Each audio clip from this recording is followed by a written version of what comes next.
Mən oğlanlarımı böyütmüşəm, əziyyət çəkmişəm. O gəlinlərim borcudur mənim yanıma gəlib və mənə də xidmət etmək. Mənim qızım yoxdur, mənə kim baxacaqdır? Oğlumu böyütmüşəm ki, gəlinin düzdür.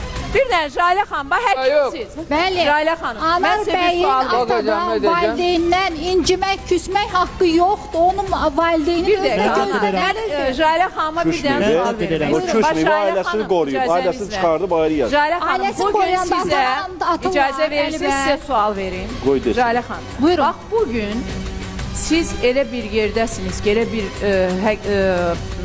necə deyərlər, sahədə həkimsiniz ki, sizin yanınıza yaşlı insanlar da gəlir, yaşlı insanlar gəlir və çox ciddi problemlərlə gəlirlər. Gələndə də sizi öz qızları kimi, mən bilirəm ki, gələn ata-analar səni öz qızları kimi bilirlər. Dərdlərini danışanda o problemləri var, psixoloji, unutqanlıq, nevroloji, düzün denən. Gələnlər deyir, hansı vaxtdan sonra, hansı əsəbdən sonra bu hala düşdüm? Gəlin gətirəndən sonra.